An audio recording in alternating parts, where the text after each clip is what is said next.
আসসালামু আলাইকুম। রিয়েলমি 6 এই ফোনটির সমস্যা হচ্ছে ডিসপ্লেতে গ্রাফিক্স আসে, অর্থাৎ ডিসপ্লেতে লেখা আসে কিন্তু কোনো লাইট নেই। এই ফোনটি মূলত পানিতে পড়ার পরে কাস্টমার ভাই এটাতে ডিসপ্লে লাগিয়ে কিছুদিন চালায়, তার পরবর্তীতে এটার যে লাইটিং আছে ওটি কিন্তু কেটে যায়। এই মুহূর্তে আপনাদের দেখানোর চেষ্টা করব কীভাবে এই সমস্যাগুলো আমরা সমাধান করে থাকি। আমরা শুরুতে এই ফোনটিকে খুলে নেব। মাদারবোর্ডটিকে মোবাইল থেকে খোলার পর আমরা যেটা দেখতে পাচ্ছি, এটার যে ডিসপ্লে কানেক্টর আছে এটিতে কিন্তু পানি খাওয়া, তাই আমরা শুরুতে এটার যে কানেক্টরটি আছে এটিকে চেঞ্জ করে দেখব এই সমস্যাটি সমাধান হয় কিনা। যদি কানেক্টর চেঞ্জ করার পরে এই সমস্যার সমাধান না হয়, পরবর্তীতে আমরা অন্য স্টেপে কাজগুলো করার চেষ্টা করব।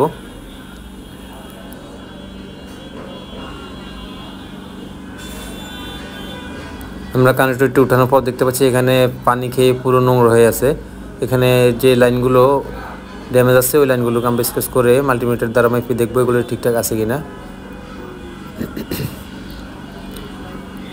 এখানে এলইডি এই যে লাইনটি আছে এটি আমরা দেখতে পাচ্ছি যে পানিতে খাওয়া এবং কি কিছুটা ড্যামেজও, তাই আমরা লাইনটিকে ঠিক করে নিলাম এবং পরবর্তীতে আমরা এটাতে একটি বেজ লাগিয়ে দেওয়ার চেষ্টা করতেছি। আমরা এখানে খুব সুন্দরভাবে একটি বেজ লাগিয়ে দিয়েছি। এই মুহূর্তে আমরা বেজটিকে ভালোভাবে ওয়াশ করে মোবাইলের সাথে লাগিয়ে দেখবো এটার সমস্যাটির সমাধান হয়েছে কিনা।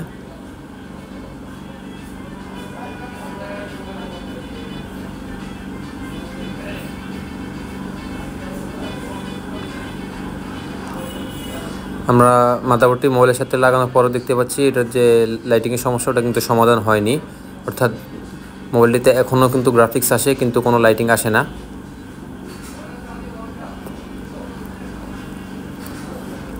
আমরা এটার যে ডিসপ্লের যে রেবনটি আছে ওটাতেও চেক করে নিলাম কোনো ওয়াটার ড্যামেজ আছে কিনা, কিন্তু দেখতে পেলাম ওখানে সব কিছু ঠিকঠাক আছে। এই মুহূর্তে আমরা বর্ণিতে দেখে নেব এটার লাইটিং আইসি এটা আসলে কোন পাশে ইউজ করা আছে। তার আগে আমরা এটার যে লাইটিংয়ের লাইনগুলো আছে ওগুলো সবগুলোকে মেপে দেখব। আমরা এখানে লাইটিংয়ের যে লাইনগুলো আছে এগুলো সবগুলোর জিএর ভ্যালু ঠিকঠাক পাচ্ছি। এই মুহূর্তে আমরা এটার যে লাইটিং আইসিটি আছে ওই সেক্টরে দেখার চেষ্টা করব আসলে সমস্যাটি আসলে কোন জায়গা থেকে।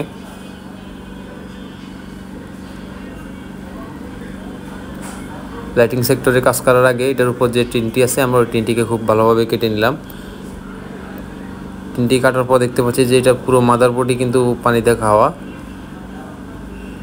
বেশ কিছু জায়গায় পানিতে পুরো ফ্র্যাকচার করে ফেলেছে। এই মুহূর্তে আমরা শুরুতেই এটার মাদারবোর্ডটিকে ভালোভাবে ওয়াশ করে নেব।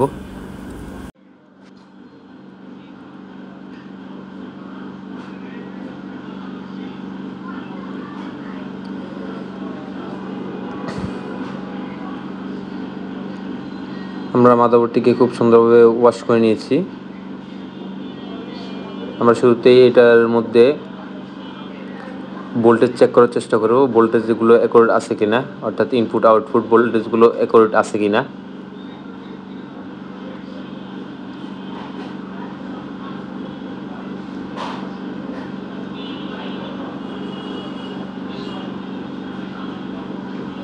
আমরা শুরুতেই চেক করে নেব এটা যে ইনপুট ভোল্টেজ, অর্থাৎ বিপিএস থেকে যে ভোল্টেজটা ইনপুট হয়েছে ওই ভোল্টেজটা অ্যাকুরেট আছে কিনা। আমরা বিপিএস ভোল্টেজ এখানে 4.1 4.2 এমন একটি ভোল্টেজ পাচ্ছি। এটা থেকে বোঝা যাচ্ছে যে আমাদের এখানে বিপিএস ইনপুট ভোল্টেজটা ঠিকঠাক আছে, কিন্তু আমরা এখানে কয়েলের এক পাশে কোনো ভোল্টেজ পাচ্ছি না, এক পাশে কিন্তু ভোল্টেজ পাচ্ছি। আমরা তাই এখানে যে ক্যাপাসিটারটা মিসিং আছে ক্যাপাসিটারটাও লাগিয়ে দেবো এবং কি কয়েলটাও রিপ্লেস করে দেখব আমাদের সমস্যাটা সমাধান হয় কিনা।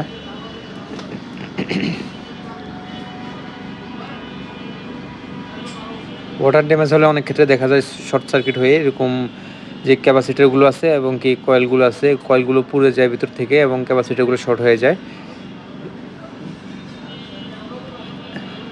আমরা এই মুহূর্তে এখানে অন্য একটি ক্যাপাসিটার এবং কয়েল লাগিয়ে দেখবো এই সমস্যাটি সমাধান হয় কিনা। আমরা খুব সুন্দরভাবে একটি ক্যাপাসিটার এবং কয়েল লাগিয়ে দিয়েছি। এই মুহূর্তে আমরা মাদারবোর্ডটি একটু ঠান্ডা হওয়ার জন্য অপেক্ষা করব। মাদারবোর্ডটি ওয়াশ করে এখন আমরা মোবাইলের সাথে লাগিয়ে দেখব এটার যে সমস্যাটি ছিল, অর্থাৎ ডিসপ্লেতে লাইট আসতো না, এই সমস্যাটি সমাধান হয়েছে কিনা। আলহামদুলিল্লাহ আমাদের ডিসপ্লেতে কিন্তু লাইট চলে আসছে। এতক্ষণ সাথে থাকার জন্য সকলকে আন্তরিকভাবে ধন্যবাদ। আসসালামু আলাইকুম সবাইকে। ভিডিওটি ভালো লাগলে অবশ্যই চ্যানেলটি সাবস্ক্রাইব করে দিবেন এবং পেজটিকে ফলো করে দিবেন।